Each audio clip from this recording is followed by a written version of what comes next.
পূর্ব বর্ধমানের আদিবাসী তরুণী প্রিয়াঙ্কা হাসদার পড়ুয়াকে নৃশংস গলা কেটে হত্যা ও আরজিকর কাণ্ডের প্রতিবাদে মঙ্গলবার জাতীয় সড়ক অবরোধ করে বিক্ষোভ করেন আদিবাসী সংগঠন ভারত জাকাত মাঝি পরগনা মহলের।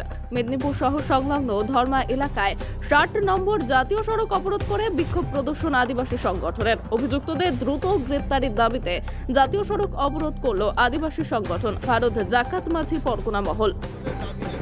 আমাদের দাবি পশ্চিমবাংলার মতো যে আমাদের মহিলা মুখ্যমন্ত্রী রয়েছেন, সেই মহিলা মুখ্যমন্ত্রী মহিলাদেরই ওপরে যে নির্মমভাবে আর্টিকল মেডিকেল কলেজের স্টুডেন্ট আর আমাদের আদিবাসী সম্প্রদায়ের বর্ধমানের সাঁওতালি সম্প্রদায়ের মেয়ের ওপরে যে নির্মম হত্যা, তার প্রতিবাদে আজ আমরা সারা পশ্চিমবাংলা ভারত জাকাত মাঝি পরগনা মহলের পক্ষ থেকে পথ অবরোধ কর্মসূচি ও ধিক্কার জানাচ্ছি।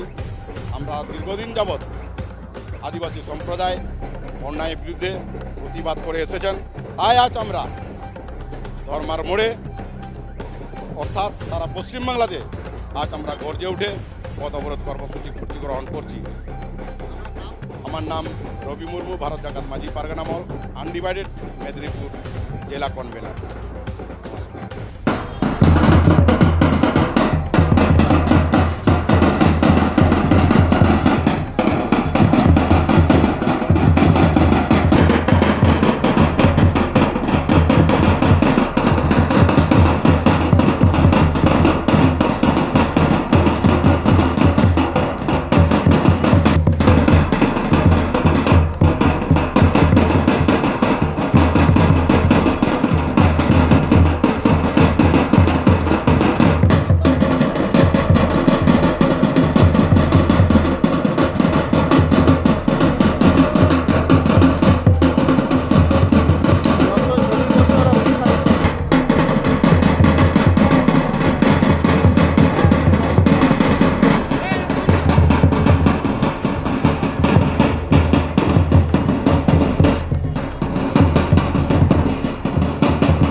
মেদিনীপুর থেকে শেখ ওয়ারেসের রিপোর্ট, বিগ নিউজ।